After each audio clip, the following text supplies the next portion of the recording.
Well, it's been a very entertaining week. Wednesday, we scored 107 and won by 2. Today, I was so impressed with NC State. Their skill level, their defense, they jumped on us early, their intensity and their ability to score the ball at a very high level. The coaches obviously were not surprised about it, and I don't think our players were, but we did not respond well enough early in the game. But as the half wore on, I thought we did a much better job of not only defending but scoring off of our defensive stops. And so we're down 9 at the half. We come out very focused in the second half, bury 2 threes. They come back, call a timeout, and go ahead by 8 again. It seesaws back and forth. So the way I look at it, that was a very entertaining college game, 2 teams playing at a very high level. And, we're very, very fortunate to be the one that came out on top. Questions? Can you talk about Harlan Beverly came in and really talk about what he did for you guys in the second half? We're trying still to figure out, our rotation. I know by this time I'd love for it to be just absolutely settled, but, based on what you need at the time, each of our players provides something a little different. And the reason we put Harlan in the first half was we were hoping that his size might be able to contain Joyner, because he was able to get to the basket and shoot over us initially. And so Harlan's a little bit bigger and just as athletic, so that worked in the first half. And then Bensley Joseph came in the second half and just did a fantastic job. He exhausted himself guarding Smith. And so late in the game, or not even late in the game, but, midway through the second half, when Bensley, I thought, needed a rest, we put Harlan on Smith. And he did a terrific job. And then he obviously hit that huge 3. And he got a steal and led to a fast break and led to 2 free throws by Nigel Pack. So he had a great game. But I told the players afterwards, we had a number of MVPs tonight. I thought Harlan and Bensley at the defensive end, and I thought Jordan and Isaiah at the offensive end were really terrific. How crucial are the transition points and also the interior points in the paint? Well, when you talk about points in the paint, there's a lot of different ways to do it. What NC State was doing was they were posting up DJ Burns. He's a big fella, and he can really score the ball, and he did. At our end, we did it with driving layups. Jordan Miller getting to the rim, Isaiah getting to the rim. And either way, scoring in the paint has to be a part, can't be all you do. It's got to be a part. That's why we trailed at the half. We were only 1 for 9 from 3. I don't know what we ended up, but we made several really critical 3-pointers, especially the first 2 coming out of the gate in the second half. Nigel made a 3, and then, who was it, Jordan? Isaiah made the 3. So when you start clicking, guys start feeling good, and then you give a little bit more attention to your defense. Coach, your team scored 46 points in the second half, only 34 in the first half. What adjustments did you make offensively at halftime? We got the ball to the right guy at the right time, Jordan Miller and Isaiah Wong. There's no big secret. We are recognizing, like we ran a play so Jordan could drive at baseline. He did that twice and scored. We run a series of things for Isaiah. And then even Nigel, the reason he made that first 3, that play was for him. We're trying to get him going. And he's really good at that. So he made the shot that jump-started us. Can you talk a little more about Jordan Miller? I mean, he did certain things really well last year. This year he seems to be just have a real complete game this year. What's he doing this year, in this game in particular? The thing about having a smart player like Jordan Miller, he really provides you what your team needs. And it's very timely. So last year, he did all the things he was being asked to do. This year, when I met with him, he wanted to expand his role, and I told him, we're going to not only expand your role, but you need to be a major force at the offensive end. So a lot of the things we do, we called a play for him, and they did a good job of not letting him catch the ball. But when he has it in his hands, he knows we have the utmost confidence in him as coaches and as teammates for him to make good decisions, and he did that. Coach, can you describe the energy in the building today? I saw you pumping up the crowd about 10 minutes. Oh, the crowd was great. The students, hey, anybody notice the fat heads? A lot of Did you notice the fat heads? That's what we need. We need the students to be involved and feel like they're connected to the players. And the fat heads are the things that connect them.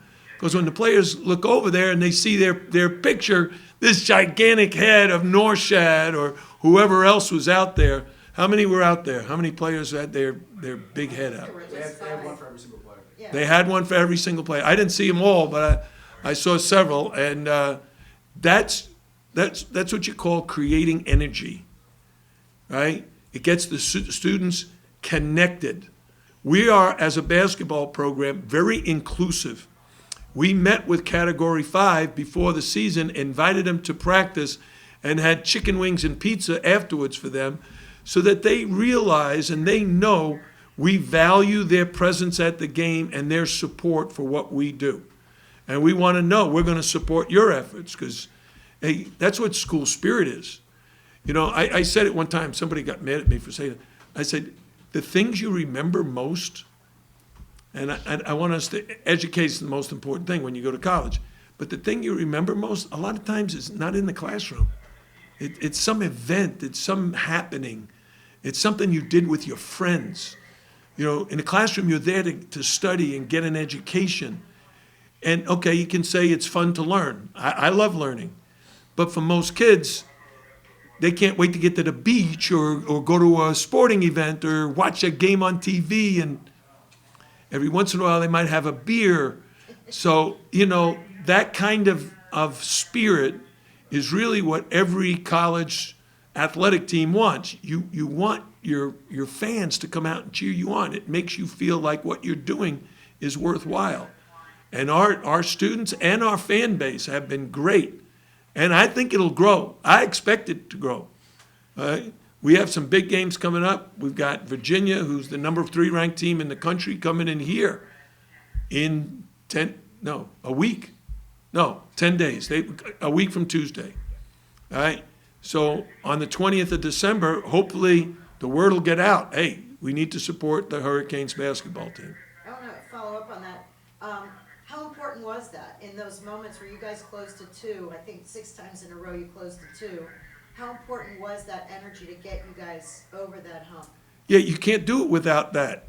There's a time in the game because players play so hard that you are very drained. And it's very hard to generate it yourself. You need some inspirational coach to say some incredible words that make you rise. Today, I said nothing. But the crowd said everything because they are cheering wildly for you. And that's what the players know. They know they're here to cheer us on to victory. And they did. One last thing on the crowd. This increase of the student section, because I've been covering this team a long time, there's always been a lot of efforts. Do you think it's piggybacking on your Elite 8, or is it something that Category 5 has done specifically this year to get that many students out there? Well, I'm certainly not an expert on how and why students choose to come to games. I will say this, that Category 5 has done an incredible job. Our pep band, the pep band is bigger and playing. Our cheerleaders and dance team have been really into it. Now, was the Elite 8 run and those cheerleaders and dance team going to the Elite 8 and how much fun they had, and then them passing the words to the other students, man, you really need to follow the men's basketball team. It's great. Category 5 for sure is doing it with the fraternities, the sororities, the student body, and our administration. We've had great support from our administration. We've increased a number of things that have been very helpful. I don't know if I'm allowed to talk about them, Yes, you are. but the financial support has been there, and that makes you feel good. right? If someone says, hey, we're going to take a small charter plane that has 30 seats and everybody's got to sit in a coach class seat and your knees are going to be up at your chest, but it's good, it's a charter. Or compared to a 140 passenger plane with first class seating and everybody's got their own row, and you get off the plane, you feel big time. Boy, that was first class. And when you have that kind of financial support that sends the message to the team, to our players, to our coaches, like, hey, this is important to the university. And that's what's happening. There's a lot of support for us. We'll do 2 more questions. We'll go to Chris and then Cal. Coach, you talked about rotations, trying to get that in order. Can you maybe expand on that and maybe what do you anticipate it being like moving forward? Because we did see other guys too. I know you mentioned a couple, just like Christian and Age, the whole thing. Yeah, I debate with my staff all the time. We've got a really good starting 6. Right? Bensley is really like a starter. And then to add a guy, Anthony Walker is the first front court guy, Bensley's the first backcourt guy, and then we've added AJ, so that gives us an 8th, and he's basically going to sub for Norshad at this moment. That can change. And then we need another guy, a guy who can sub for Wooga and give him some quality rest.